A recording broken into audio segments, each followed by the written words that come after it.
Amen. All right, 9:08. So I'm trying to estimate how much time I have. All right, so I got a lot of slides today, but that's okay. So I'm going to do this in two parts. Now, I was going to do angelology, which I am still going to do angelology, by the way. But the way things set up, I'm going to only do 2 weeks, and then Dave and Matt are going to help me out by Brad's way. So I said, you know what, we'll keep angelology together. And I'll go over one of my favorite things, which is fun to learn about, is the Feast of the Lord, or also called the Feasts of Israel. And this is in Leviticus 23. Now, what we go over today, I will probably move through fast. I'll allow time for questions and answers, but don't worry, next week, I'm a teacher, so in the school system, I really believe in repetition. So next week, you'll hear some of this again, because some of this stuff is going to be new to most of you, maybe not all of you, but a lot of this is going to be new to you guys, and that'll take a little bit to sink in. So when we talk about something you're not sure about it, try to soak it in here, and then next week, we'll probably revisit it a little bit. And I encourage you guys to read throughout the week between now and next Sunday. Just read a little bit about these if you have the time, and you'll be blessed just by learning more about it. First off, how many of you are familiar with the Feast of Israel or the Feast of the Lord? I know it's not a huge topic, and we'll talk about why, so don't feel bad. So there's a few of us. Okay. So, first off, it happens in the book of Leviticus. Everybody's favorite book to read in the Bible, right? Just kidding, this is one that everybody's scared of, because it's hard to understand with the times, but it is able to be understood, just like everything in the Bible is able to be understood. But to give you a little bit of an idea, Leviticus 23 obviously takes part in the book of Leviticus with the Feast of Israel, and it's given at Mount Sinai. So you got to remember, Moses received the law at Mount Sinai, and this is part of the law. Leviticus means the law, comes from the term Levites. Remember, the Levites were the priests, so it's all law-based. And Moses here receiving the law from God, and we can consider this the Constitution. I like to call it the Constitution of the nation of Israel, because if you remember, Israel's family went into Egypt as a family, and now they're going to leave as a nation. You can see God's getting them prepared, because what nation can run without some kind of law system, right? So this is like their constitution. It's the greatest constitution ever written. And it's written by God. So, and God, the whole time, this whole book is really to call his people to be set apart and holy. So remember, Israel's just as sinful as the rest of us, but he's trying to call them to be different than those 70 nations we learned about in my Tower of Babel thing, if you remember that. He's trying to call them to be set apart because all the other nations are sinful. Remember, they turned from him, they rebelled. Israel doesn't do much better a lot, but he called them to do this. The first 7 chapters, we're not going to dive in, but the first 7 chapters of Leviticus, this is why people give up. The first 7 chapters are all about burnt offerings, grain offerings, peace offerings, sin offerings, trespass offerings, things that many of us aren't even familiar with. But they have really deep context, and we won't study them today, but you can study all the different offerings, which also means sacrifices most of the time. A lot of times there's animal sacrifice, and you can learn all about why God had these different things called, but remember, everything points to Jesus, as we'll talk about. So the book starts out with all these offerings, because these are the new things we're going to have to do to worship the Lord. And the big part of these, which I love to point out, is sacrifice, right? Because there's an animal, and that's going to be a big theme. It's a big theme with Jesus, too. So one of the interesting things I just want to point out in Leviticus that blew my mind when I first learned it. So today we kind of get off easy, honestly, as Christians. When we say sorry for our sins and we ask for forgiveness from the Lord, he forgives us, right? And we don't have to do what they used to have to do. So, for example, if I were the head of my household and me and Jane and Roscoe and we wanted our sins forgiven, I'd have to take the sheep and I'd go up to the priest, but I wouldn't be able to let the priest do it. I would have to cut the innocent animal's neck in front of the priest. So imagine every time that you committed sin, you had to go get it. You knew this animal was innocent, and you had to be the one to slit his throat. So could you imagine every time that we sinned today, you had to go find an innocent, cute little bunny on the wrap and slit its throat open? It would make you think. It would make you consider your sins, right? Because you're watching an innocent animal die because of all your foolish decisions of the week, right? So I like to point that out, which is really powerful. And it actually plays in, if you think about it, like Jesus. And we'll find out he's the Lamb. That's no secret. It's no spoiler alert. He's the Lamb, right? Lamb of God.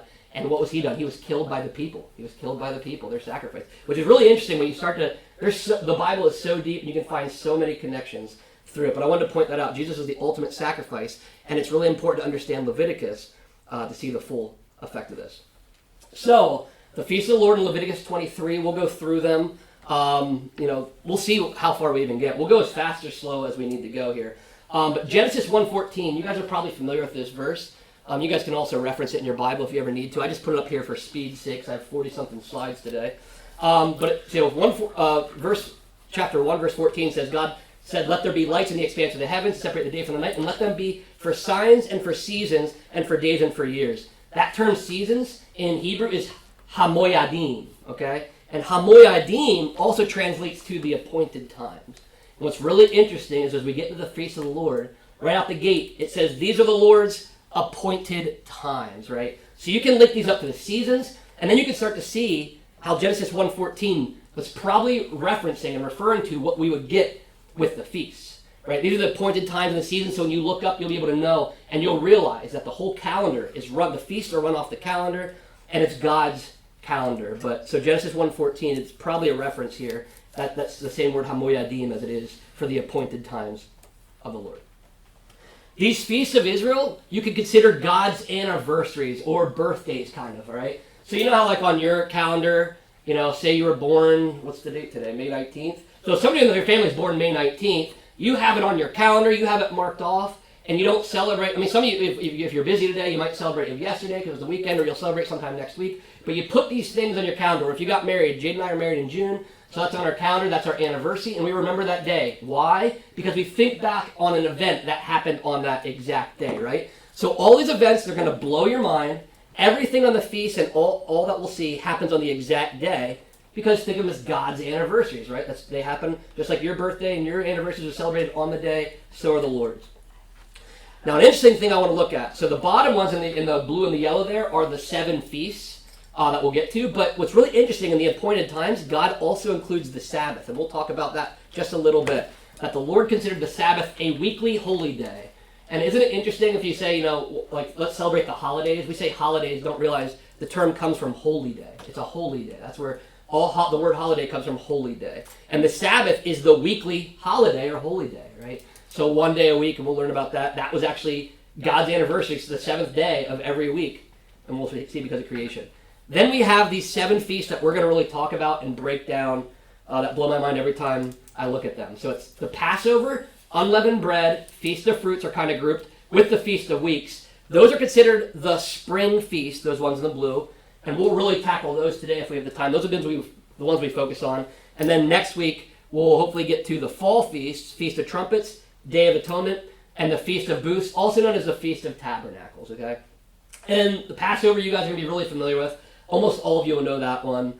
And you might have heard of Pentecost or the Feast of Weeks or Shabbat. But those, I just want to kind of lay that out there.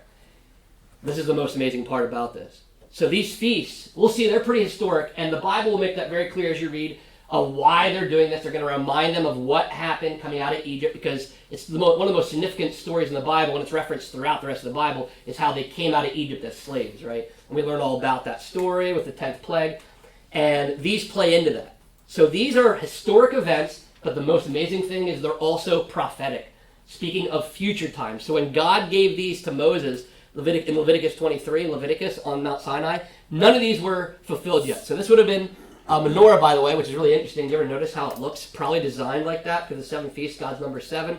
But there would have been no candles lit here. But since Christ has come, he fulfilled the first 4 feasts, and we're waiting on these 3. And by the way, they happen on the exact day every time. Which means that if these are all prophetic and they historically happen on that day, and they prophetically happen on that day, these 3 will happen on the exact day, by the way. And it's a lot of times you can, God will say, or the Bible says, you can know the season. It might have something to do with this. Oops. So again, they're historic and prophetic, but here's the prophetic aspect about it. So they were given to Moses before Jesus was ever born. The spring feast, which you see with those candles lit up there, speak of Jesus Christ's first coming. And you're going to see his first coming illustrated in every single one of these days. It'll blow your mind, and you'll be able to see, like, this is so obvious. It has to be. It has to be the way it is.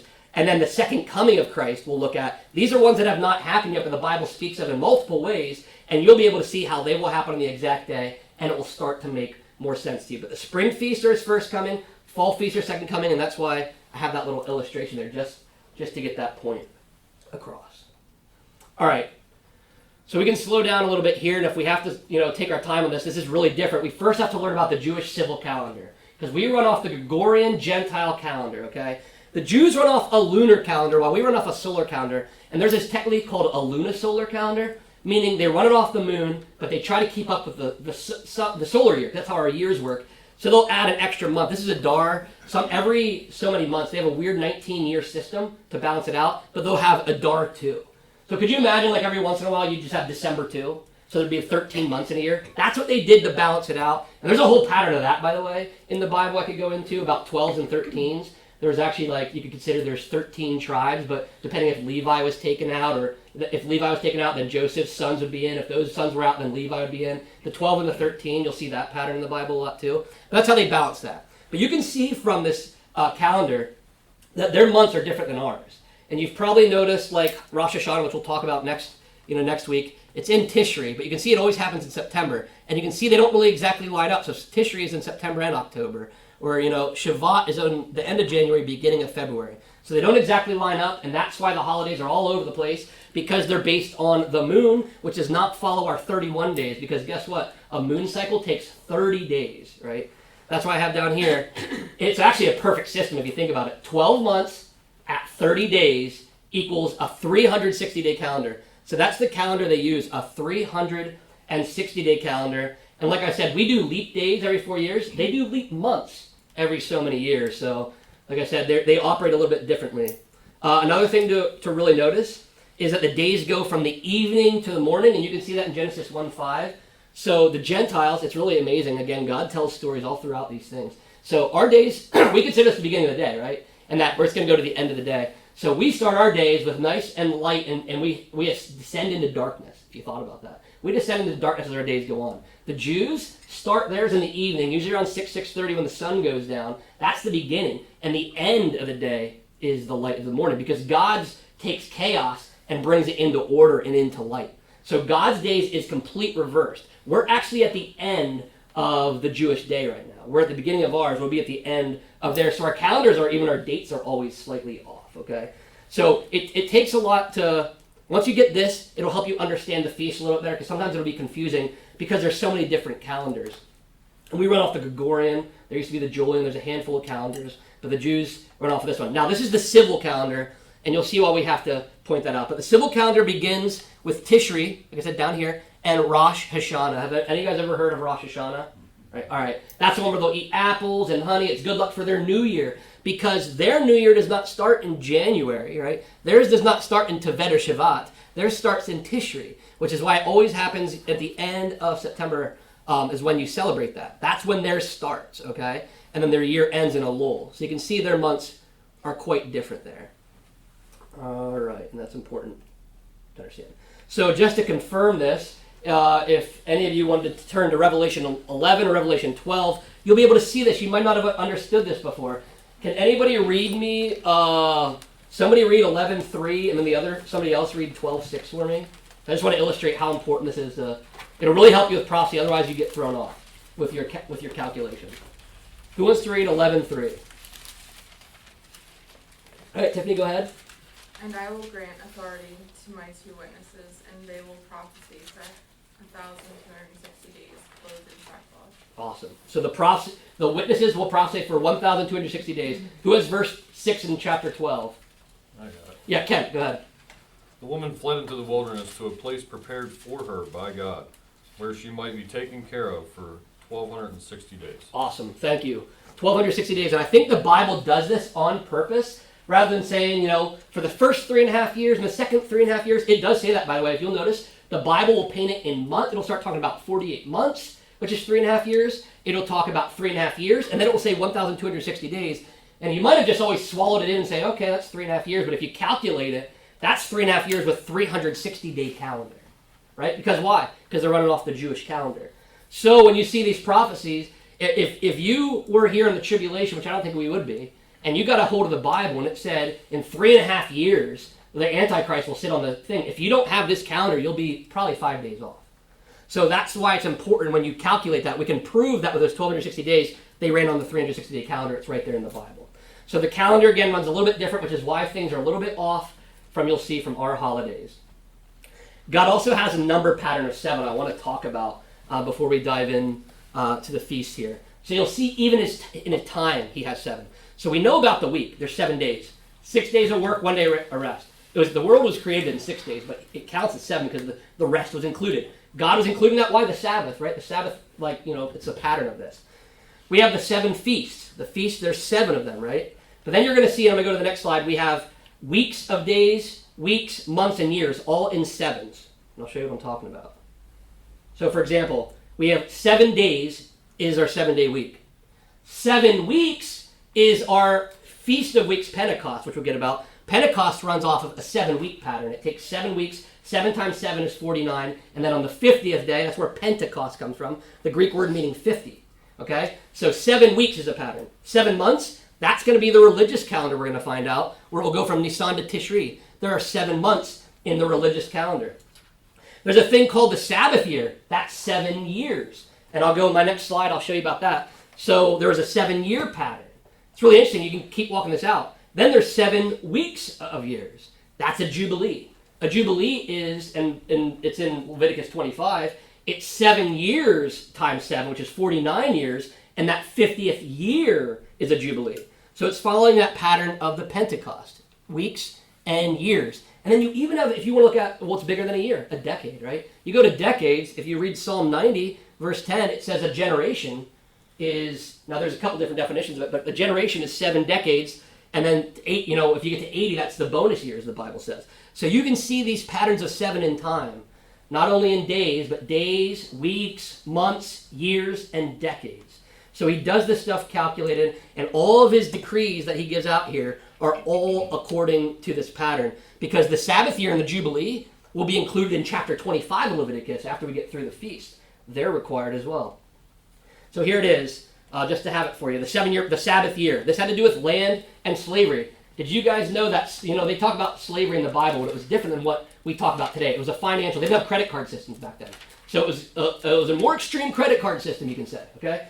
But look at this. You actually could you imagine, I would actually love this system, by the way, because you couldn't owe on your credit card or your loans for more than 6 years, really.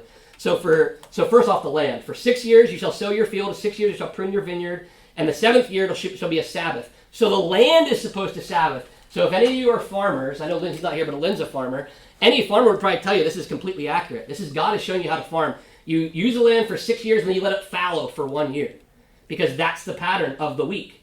And that's how it works in years, right? Same thing with the slave, like I was talking about. Exodus 21 says, when you buy a Hebrew slave, he shall serve 6 years, and in the 7th, he shall go out free for nothing. It's following that pattern. That would be the slave's rest, that 7th year, okay? There's a pattern. Did you ever hear of the term, I'm taking a sabbatical? I'm sure you've heard of that, sabbatical. Sabbatical comes from the word Shabbat, which is Sabbath, right? And that's why people take time off from a job and they come back, a sabbatical. If you want to follow a legitimate sabbatical, every 7 years, you'd work 6 years and have a year off of your job. And then you'd work 6 years and have a year off of your job. If you wanted to follow, that's where the term sabbatical comes from, by the way. That's what it's at. Wouldn't that be awesome if every 6 years you got a break? All right, now here's the catch, though. You guys have to work 6 days a week. That's the other thing. So there's a catch to it. It does add up. It gets you on the other side. And then here's the Jubilee, Leviticus 25. I'm just going to highlight these points for time because we're already short. You shall count 7 weeks of years, 7 times 7 years. Like I was saying, 49 years plus a year later. And you shall consecrate the 50th year and proclaim liberty throughout the land to all its inhabitants. It shall be a Jubilee for you. And it's the return of the property. So this is when property will be returned. If your family owned land and somebody bought it, at the Jubilee, your family gets it back, whether you sold it or not. And they would actually prorate it. So if I wanted to buy some land from somebody right now, the last one that we had was 2017. So the next Jubilee is 2067. So you'd actually have to prorate it out. Because we're so much further away from the Jubilee, I'd be able to sell it for more money. But if it was only a year or two out, say you sold something in 2015 and we were still practicing this, you'd only prorate it as 2-year sale. It wouldn't be a full house sale because you're getting it back. And that's because God owned the land. He said, God owned the land. He appointed the families there. You can't buy or sell it because it's God's. You can share it. You can lease it. It's considered a lease, but you can never really sell the land. And that's the Jubilee, following these patterns. And that's another one. Maybe we'll do a study on the Jubilee sometime because that one's pretty fascinating, especially what's happened in the last 3 Jubilees is 1917, 67, and 2017. And every year something's happened for the land of Israel. And that's important to understand Christ as well. And the book of Ruth, you'd understand if you understood the Jubilee. That was in effect for that. Now the religious calendar. So in Exodus 12, God changed it. So the calendar, like I said, they'll still run it. In the end of September, you'll hear all Jewish people practice Rosh Hashanah. They'll say Happy New Year, right? So they still do the civil. But God's people, Israel, was supposed to flip it around. So now you can see I started to add the feast in here. It's going to start on Nisan, and it's going to end on Tishri. Right, that's the 7-month pattern. If you add up those months, there are 7 months for the feast year, for the religious calendar. And Exodus 12 is where we see this. The Lord said to Moses and Aaron in the land of Egypt, "This month shall be for you the beginning of months. It shall be the first month of the year for you. So that was when Nisan the 1st was made the new year for the religious calendar, right? So that means Moses had to kind of like, so if the rest of Israel was running on this, if they were running on the civil calendar, they almost had to flip it on its head, right? Because that's actually half a year, it's actually flipped half a year across. That Nisan and Tishri are 6 months apart. So that would be like God telling us that July 1st was the first day of the year now, right? Because, that's 6 months, like, God, everything's flipped, right? And that June 30th is the last day, that's New Year's Eve, it's June 30th, right? That was the equivalent of what he did to the people. What he was making a change, and why would he do that? Why would God just change his calendar all of a sudden? Well, I don't think he really changed. I think he always had a plan, but Israel was becoming a nation, and God, through all this, is going to show his plan for redemption, and you're going to see it in the feast. His plans of redemption is all the way through this. All right, now we're going to take a sidebar into some interesting stuff here, and I won't go too deep into it, but I always like to make people aware of this. Why don't Christians follow the feast, or why don't people know about the feast? Now it's kind of innocent, but in the beginning, the early church between 115 and 234 wanted to get away from the Jews. They wanted to split from the Jewish people. They accused them of killing Jesus. You'll still hear that. That's like Hitler kind of stuff, right? The Jews are evil. They killed Jesus. So they didn't like the Jews. They wanted nothing to do with them because they said, we started a new religion. We're not Jews, we're Christians. And they started to get away from the feasts. Why? Because the feasts the Jews followed them religiously. They would follow them to the day and say, this is how we have to do it. But that the early church didn't like this. Because again, they painted them as the bad guys. So they started to create a thing called Easter, which we're familiar with. And Polycarp, who studied under the gospel, or the apostle John, had a concern. If you can look at his own record, in 154, he goes to Rome and goes, whoa, what are you guys doing with the feast? Why are you guys messing with the feast here? Like, God appointed these feasts. Why are you making this new one called Easter, right? But that's where its origins are from. We'll go a little bit further into this. So Constantine, he had this thing called quartodecimanism, which I don't expect any of you guys ever hear of. But a quartodeciman was essentially calling somebody a 14th guy. Basically, you were a quartodeciman or a 14th guy if you swore that on Nisan 14th, you were going to celebrate the Passover, which is when it is, Nisan 14th. And he would excommunicate you from the church from this. So if you celebrated the feast of the Lord as written in Leviticus 23, you were kicked out. Some people were killed because they really did not take kindly to the Jewish people. Obviously, we don't act like that today, but you can see where things are caused. We are feeling the ripple effects from this. Probably why it was never really pushed on in the early churches. But they made, at the Council of Nicaea, by the way, Constantine, I don't want to say he did everything evil. He was pretty evil in a lot of ways. But he did do some good things. He brought the church together. We got the Nicene, we got the creed there. It was pretty good. They worked through some things. They want to make sure Christ, he was full deity. They did a lot of good things, but there's a lot of bad things done. This is where they made Easter a Sunday other than the full moon. Passover was always on a full moon. So remember, the new year, or the new month is always a new moon because it's based on the months. So halfway through, which is 14, right, there would be a full moon.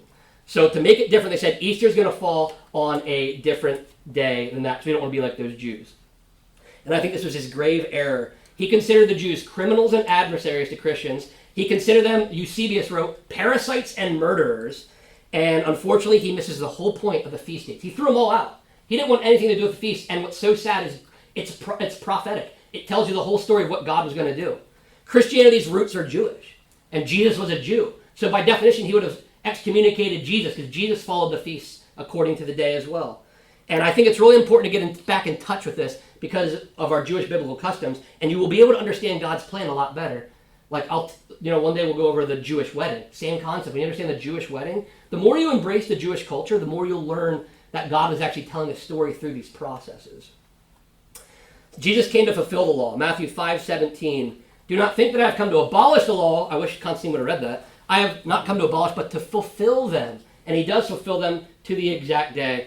So I believe changing the holy days was actually the wrong move, and it was done for the wrong reasons, because they all really point to Jesus.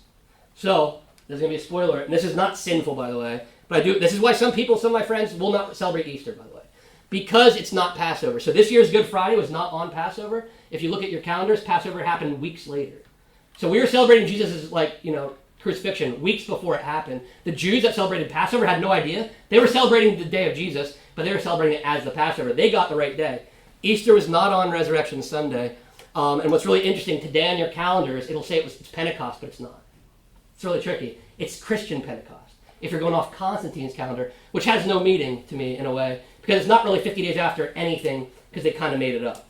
right? So that's where this all comes from. Now, is it sinful? No, it's not sinful to celebrate Easter. I'm not saying rip down everything Easter egg style. I'm not just like Christmas. You don't have to rip down your Christmas trees. Yeah, it started as a pagan culture, and it's written about in Jeremiah 10.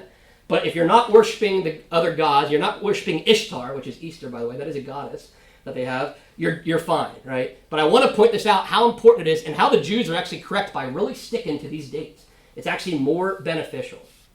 And you don't have to celebrate the feast, by the way. I observe them because I get excited about it, but you don't have to because Jesus fulfilled the law. You know, we're not held out of that anymore. But remember, we are Judeo-Christians. A lot of people don't notice that. We are Judeo-Christians because it comes from the Jewish people. And now again, the Feast of the Lord. We're going to kind of jump into these. We'll at least cover the Passover. Before I go into this, though, does anybody have any... I know there's a lot of new stuff. That's why we're doing it in 2 weeks. Does anybody have any questions? I know there's a lot of intro here. I'm just trying to paint the picture so when we get into this, you guys can understand a little better. Does anybody have any questions or thoughts based on the calendar or the feasts or Constantine, what I was talking about there? Anybody, anything?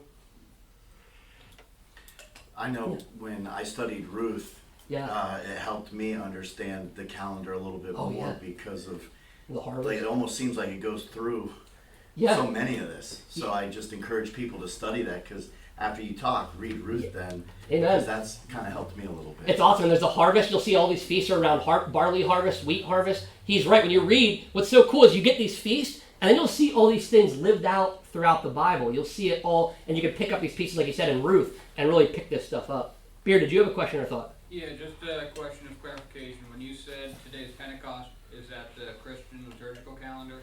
Yeah, it's a Christian calendar. Yeah, so like when we celebrated, like Easter Sunday, it's based off of, they do the 50 days based on that calendar, which would be incorrect. It would kind of be like if your birthday was today, but 3 weeks ago we celebrated your birthday, and then a couple of weeks we say it's 50 days after your birthday. It's not really 50 days after your birthday. So if you want to, and again, it's all about more is really your focus on God. So if you're celebrating Easter out of that, it's not sinful. And we'll get to why. The Bible is very clear that it's not a sin. I even put that, Colossians 2:16, 17, we'll read about that. It's not a sin. You don't have to say that you're doing evil things or anything like that. But what it does come from is this anti-Semitic, which still lives in our world today. It was misguided. Constantine thought he was doing the right thing, and he was doing the worst thing. And it really threw a lot of us off. And there's so many people since Constantine that probably never got to learn about this because it was basically banned. All right, I'm just going to go ahead and jump in just for time, just so we can get through a little bit of the feast, so you can see a little bit of what I'm talking about. Colossians, here's the verse I was talking about, by the way. There are two. Therefore, let no one pass judgment on you in questions of food and drink, or with regard to a festival, that's a feast, or a new moon, that's a new month, or a Sabbath, that's a holy day. So do you see everything I just talked about? The Sabbath, the brand new month, the new moon, and the feasts, that's what it's all talking about. So what it's saying is don't fight over Easter, don't fight over Passover. As long as you observe this, it's fine, because Jesus fulfilled the exact day, right? These are the shadows of the things to come, but the substance belongs to Christ. Basically saying, those days didn't have the power. I have the power and was using those days to show my plan. You'll be able to see the whole plan of Christ's first coming and second coming through these feasts, and that's all you lose. You lose the vision if you don't celebrate those days or notice them. But that's why these verses are here, because I do have friends, like I said, that won't even go to any church that celebrate Easter, or they don't celebrate the Sabbath on the seventh day. They do it on like we're right now on the first day. There's some Seventh-day Adventists, they would get mad because we're not celebrating yesterday. But we have this to say you can celebrate. We could honestly have church on Tuesdays if you wanted. And this verse says we could do that, as long as you pick a day, right? And then here's a more close-up of those feasts again. So Nisan, and you can see all the months go all the way around. The first three happen here. It's kind of, that's why the menorah has that middle, the three, the middle, and the three. There's three that happen in Nisan. Then in Sivan, the 6th is Pentecost. And then you wait until Tishri, and then that's when it all ends. And that's what we're waiting on. This was the last feast that was fulfilled. So in the beginning, this is just the first. I'm just going to breeze through these just so you have them. These are the appointed feasts. Remember HaMoyadim, the seasons. The Sabbath, again, included right before. So before we get into the feast, he again says the seventh day is the Sabbath of rest. I just want to point out here that this is the 4th commandment, by the way. There's 2 commandments that I don't think Christians take seriously. It's the 3rd and the 4th one. The 3rd one, I hear a lot of people take the Lord's name in vain a lot of times. And a lot of people who don't rest. I'm included in this, by the way. I don't always Sabbath the best. But God put it etched in stone. So I would say you can talk about ceremonial and ritualistic laws, but the 10 commandments are literally etched in stone. These are really important. And God, throughout the throughout the Bible, is always talking about the Sabbath is holy. Exodus 20, verse 8-11 talks about this. And it's to honor God's work. 6 days of work, 1 day of rest. And he wants us to follow that. So that's why he puts us in there. He puts it in with the holy feast days. You got it, and then he puts it on the the commandments. So it's a pretty important day, and it counts as a holy day every week. Every week there's one holy day in it, no matter what. And they actually count that. There's 52. They count these as 52 feasts. The Sabbath is considered 52 feasts of the year because you have one every week. So I just want to touch that. That's why that's in there. Now we're going to go into at least the first one. We'll see how much time we can get through. At least the first one, and then next week we'll do the rest of the feast, and I'll break them down. But I want to give you one example of what I'm talking about when I say Jesus fulfills these feasts. So in Leviticus 23, verses 4 through 8, we're going to hear about the Passover and unleavened bread all at once. And in blue, I'll just highlight the important parts to save us time. In the first month, that's now Nisan, on the 14th day, remember that's that quarter-decimanism? 14th, guys, I'm a 14th guy. So on the 14th day of Nisan, the month, at twilight, is the Lord's Passover. He says it right there. On the 15th day, that'll be the next day, is the Feast of Unleavened Bread. So right out the gate, we get two of our 7 feasts. The Passover and the Feast of Unleavened Bread. But you shall present a food offering to the Lord for 7 days. Here's another interesting thing. The Jews, some of their calendars aren't even completely accurate because they'll only celebrate Passover for a day or two. It was supposed to go, the unleavened bread was supposed to go 7 days. Passover and then 7-day feast there. That's the Passover and unleavened bread. So let's jump into the first one. We'll at least do this one, and then next week we'll come back and then we'll do the rest of the feasts. So the Passover. This is the most important one, the one you guys are most familiar with. Now remember, we're talking about his first coming. So according to the Passover, and if you look at this, there had to be a perfect, spotless lamb that was killed on the Passover for the sins. Pure and spotless. And it had to be presented on the 10th of Nisan, if you read.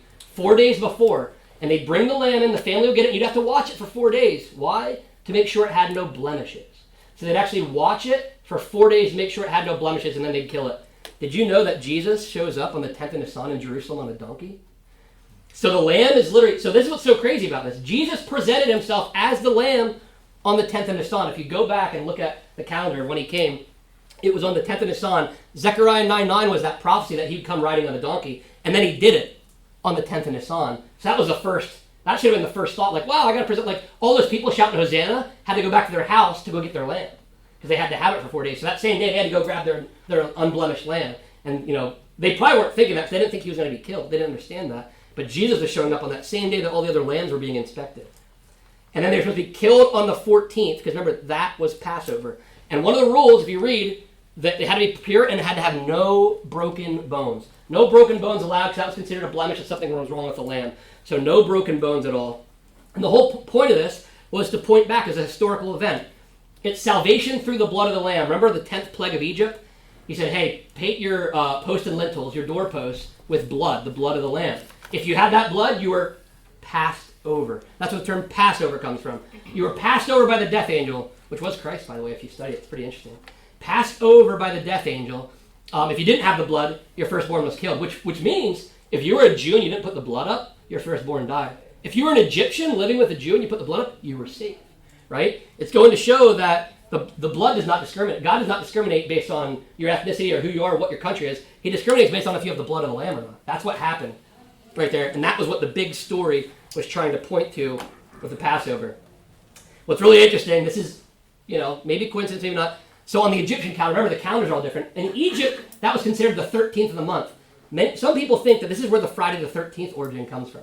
You hear people get really freaked out, oh, it's Friday the 13th. That was the day that all of a sudden all the firstborn of the cattle and the kids and they were all killed on Friday the 13th. So there's a possible origin that people think there's bad luck because to them it looked like bad luck, right? They woke up and everybody was dead.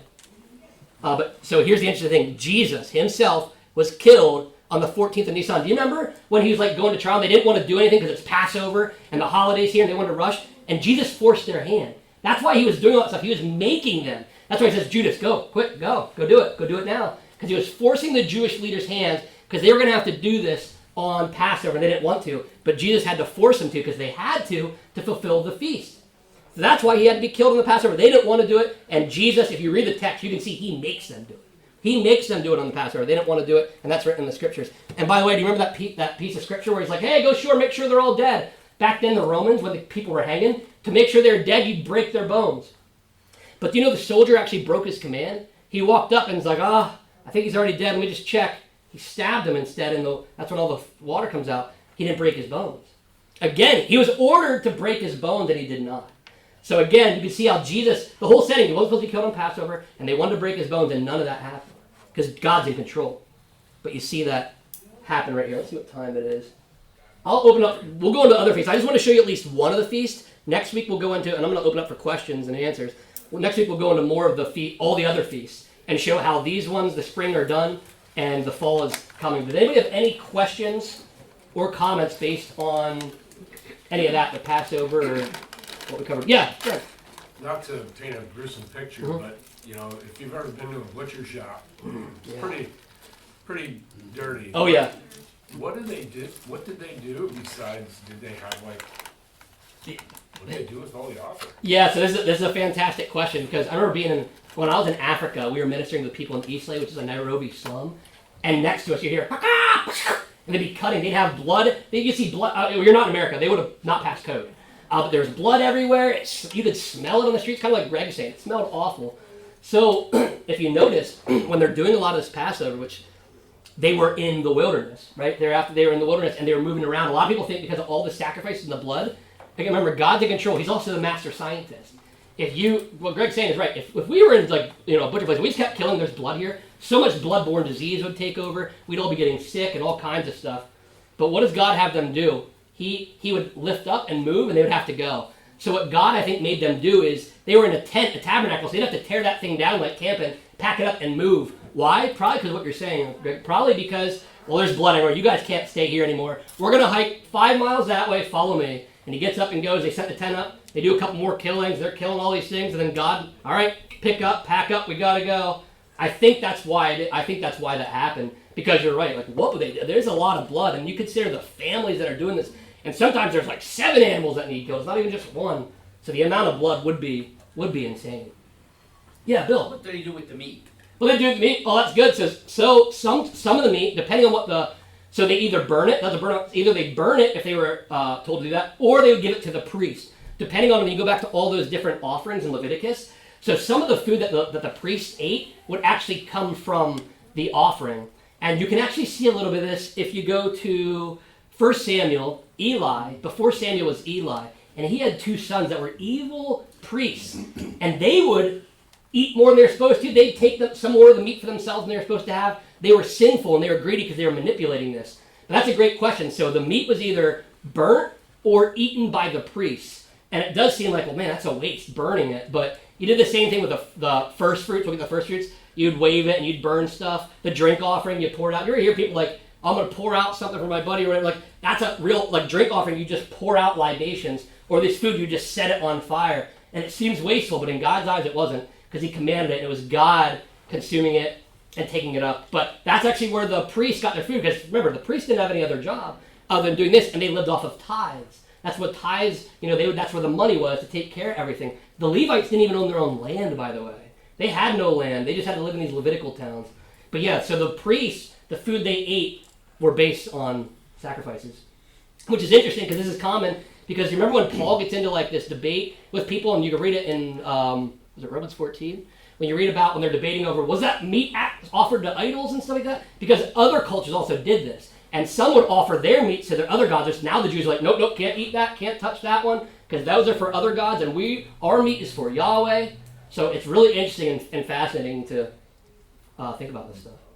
Any other thoughts around? Yeah, Paul. Did Judas have a choice? Oh, man. That is a deep question. How much time did I get? No, I was kidding. Yeah. It's kind of this would be like a predestination question.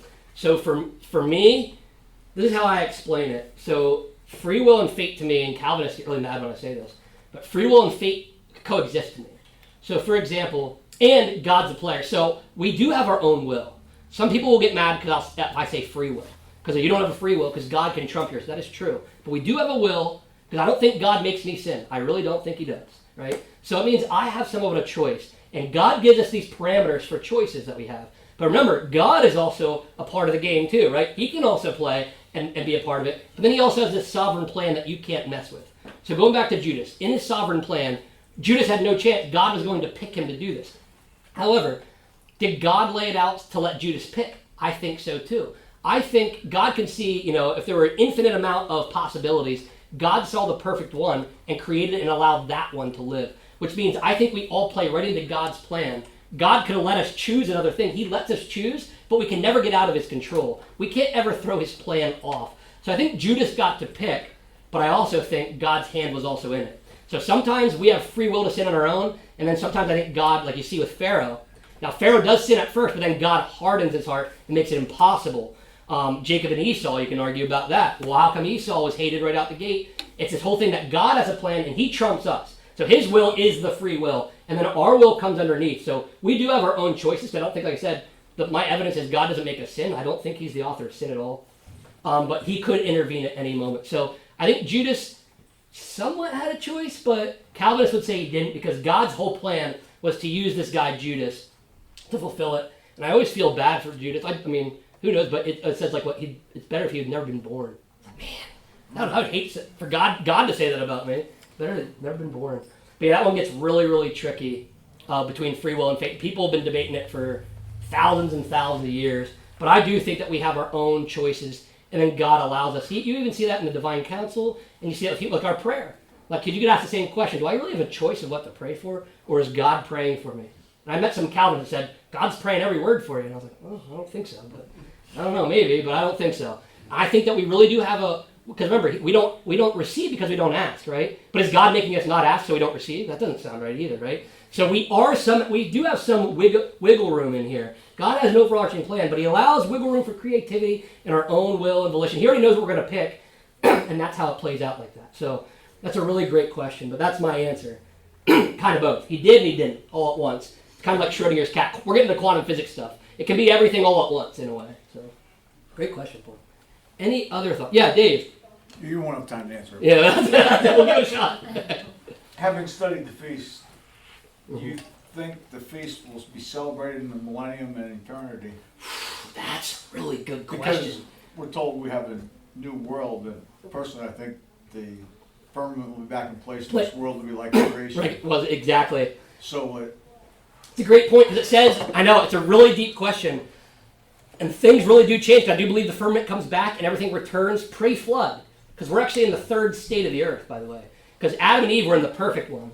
Then after them, Noah lived in a almost perfect one, but it was dying and decaying. Now we live in a death decay. We live in the third point of that. But it does say practice from generation to generation. We do also know when Jesus comes, now we have our Passover lamb right there in front of us. So I think things change. I do know that we'll go up, like it talks about people going up to give sacrifices.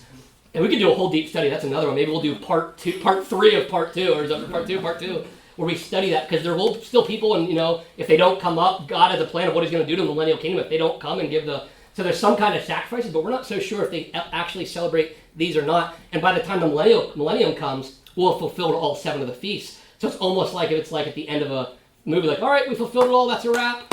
And now you got the real Jesus right in front of you. but wouldn't the feast still be a celebration of that? See, and that's the thing, that's a question, because we don't have to sacrifice anymore, but it is, just like right now. That's a great point, because right now, do you have to celebrate the Feast of First Fruits and Pentecost, all that stuff? No, but I always pay attention to it when it happens, because I'm remembering what happened, or I get really excited more in the fall, because they're the ones that haven't happened yet, and I'm like, will it be the Tishri of the first of this year? Because something will happen on Tishri the first, but we just don't know which one. That's why Jesus says, you can't know the day or the hour or whatever, but you might be able to know what season, aka Tishri, right? We don't know. I don't know it's going to come this year or whatever, but you can see these patterns. Something's going to happen on the Feast of Trumpets. We'll get to all that next week, but I'll let you guys go. Have a great week and study Leviticus 23. We're going to really dive into the feast and bring more questions and insights you guys might have. Thank you.